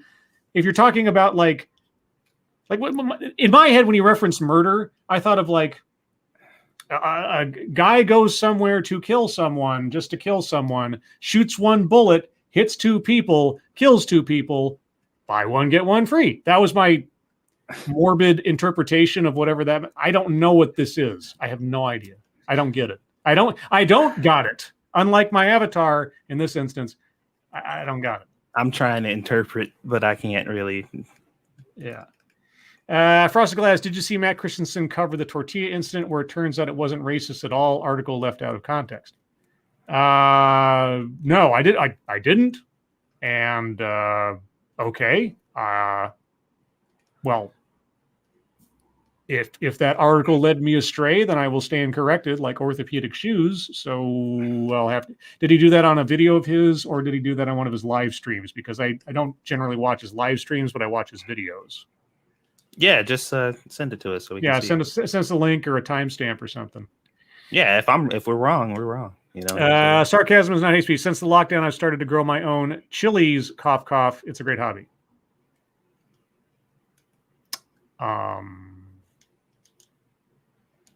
Chilies. We talk about chilies. Okay. Frosted Glass. BOGO is a value. It's being interrogated. interrogating values. Oh, fucking really? Okay. Oh, for you should have just left well enough alone. yeah, no, I get it. No, it's terrible. It's just, I mean, it's not even like entertaining terrible, like a certain pun that was thrown at me today, which I won't give away because it would ruin something for somebody. But that was just bad. you should have just left well enough to know. You know, if you said something like interrogating the blue light special, okay, that might make sense.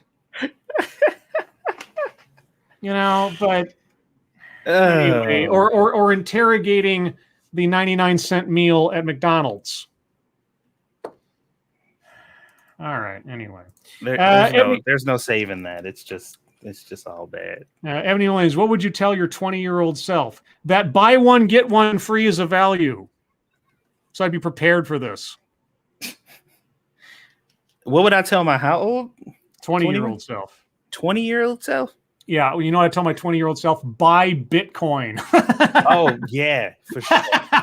Buy a bunch of fucking Bitcoin and start a fucking YouTube channel. Yeah, exactly. Back in the olden days. Yeah, start a YouTube channel, buy some Bitcoin. Yeah. That's what I told myself. Yeah, those two things, anybody would be way better off now than they were at that time. Okay, let's see. Ken Lee asks, Satsu, maybe you could hang a camera in a tree. I don't know what that means. And I don't want to guess what it means. I assume it has something to do with lynching.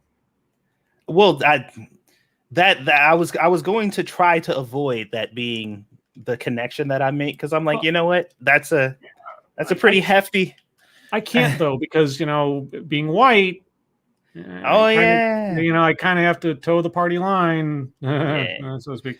Moving on. Frosted Glass. How long have you guys been pun impaired? Me? Really? Okay. You guys string a bunch of words together that just don't land. And I'm the one who's been pun. Okay. All right. Let's see. Spudgun says lots of Amazon and Microsoft. If you could have bought Microsoft when it first opened up, for as many times as it's split over the years and increased in value, sure, yeah. If you got Amazon stock or Microsoft stock at the opening, yeah. But certainly the stealth bet in the beginning of all things was Bitcoin. And starting a YouTube channel and putting out meaningful content. I guess that's the other thing too. Start a YouTube channel and do videos like this would be the other thing too. Because then if you could be one of the granddaddies of certain genres or whatever, oh boy, dude, I'd have loved to had gotten famous off just doing standard Let's Plays. Right. Yeah. Like been the good Dark Side Phil or something. Yeah. Where it's just like, you're just sitting there, you're playing a game and you're recording it and putting it up and that's it. Like there's no complicated shit, no crazy editing. Like, because those people are sitting fucking pretty right now. Paris Creed, you following the TYT versus Jimmy Dore because recently Anna tried to blackmail Jimmy. So I read up some of what's going on there. I don't know all the details. I'm sure that there's probably a mini documentary out there right now from somebody about it. But yeah, no, I got to say, I find the drama hilarious just because I haven't paid attention to TYT in years now. I mean, except for the once in a while that we hear about Cenk or something or whatever. So yeah, just it's such a dumpster fire, TYT. I used to listen to TYT a lot back in the day. I was like a fan. All right, those were the same days that I was like listening to Rachel Maddow and everything. And then over the course of the Obama administration, I kept noticing very pointedly how, why aren't you guys ever criticizing Obama? Why is it always just everything but talking? I mean, this was when I was very late to the game in my sort of quasi-political awareness of the world. Mm-hmm.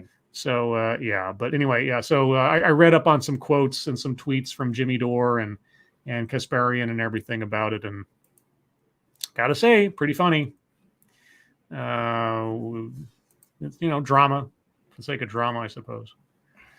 Let's see. We got about 6 minutes left. Kiever Dam, Scribe, I know you've never watched The Big Bang Theory, but have you ever watched Community? No.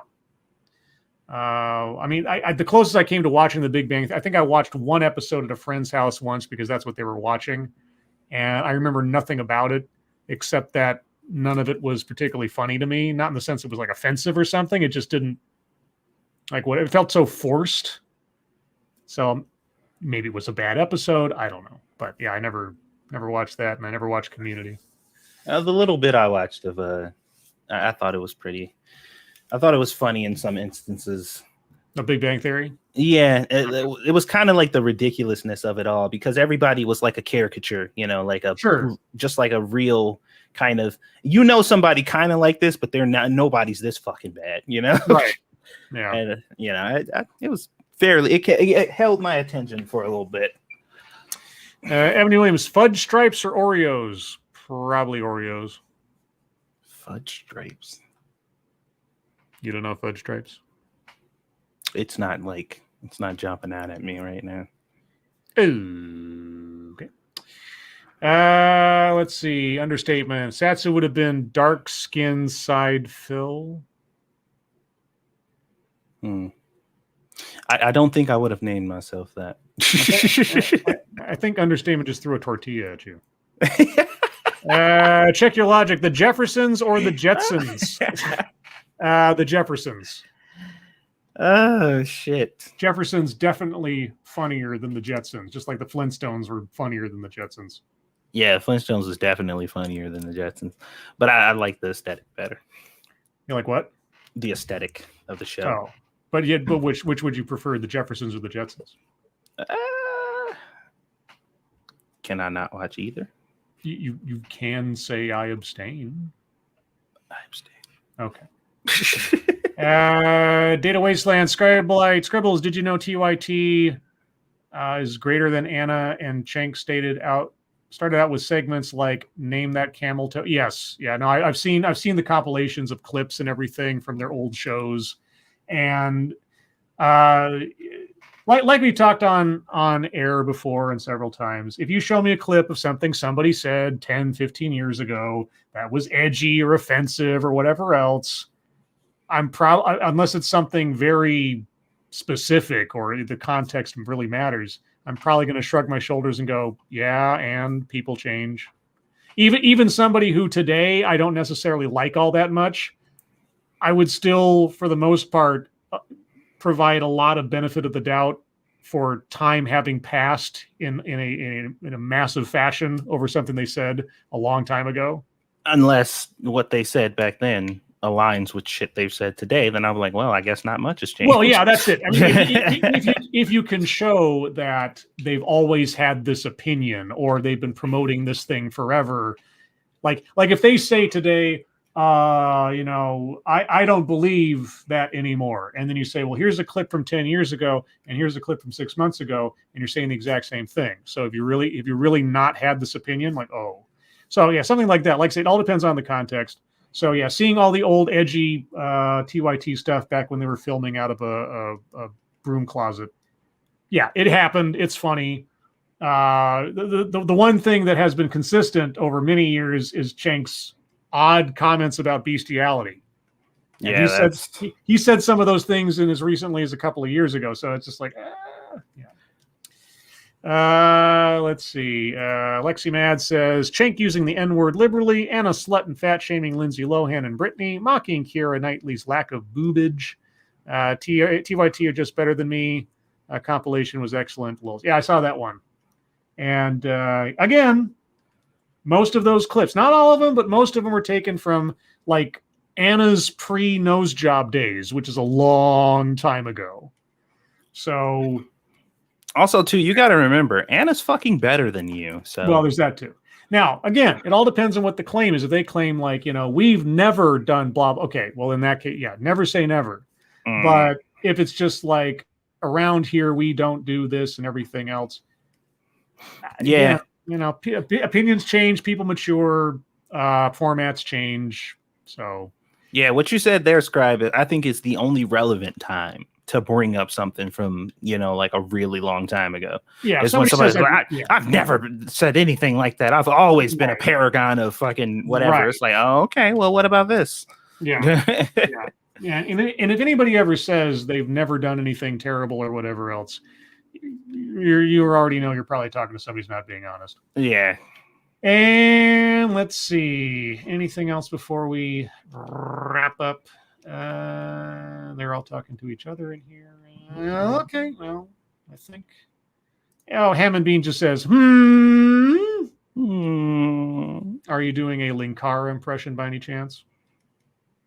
And if you know that reference, you're a nerd. Anyway, everybody, we're at the top of the hour and thus the end of the show. Thank you guys so much for joining us. Satsu, are you going to be anywhere in particular after this show or tomorrow or something else?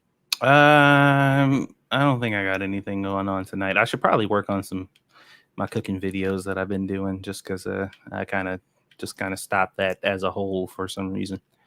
As a whole? Well, like my actual cooking videos. I started working on the series that I told you I was working on and then completely stopped the cooking videos altogether. And I'm like, I should probably do something, just so I could be trickling those out. So I might do that.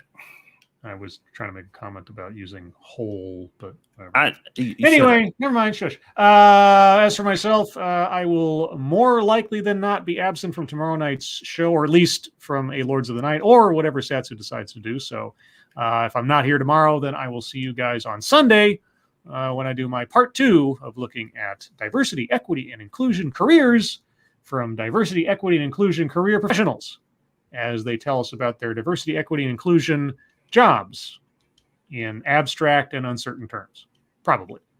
But with that, everyone, thank you so much for joining us. You guys really are the greatest audience in the world. In human form, even tells his wife about you. Moderators, thank you for keeping an eye on things. Even though everyone here is so well behaved, you have very little to do. And everyone who donated, thank you so much for your generosity. Really do appreciate it. I'll go towards horrible things I'll put into my body, like Jack Daniels, Dr. Pepper, and goldfish. Crackers. Not actual goldfish. Anyway, Satsu, thank you for joining me as always. Yeah, whatever. Everyone, your lives make us sad, and we will see you next time.